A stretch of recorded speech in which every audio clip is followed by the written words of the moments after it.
mengkhianatimu sebelum melihat bukti tuduhan.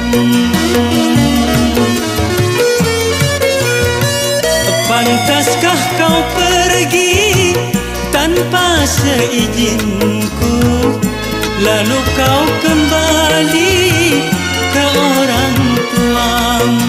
Mengapa pungkiri atau kau tak sudi?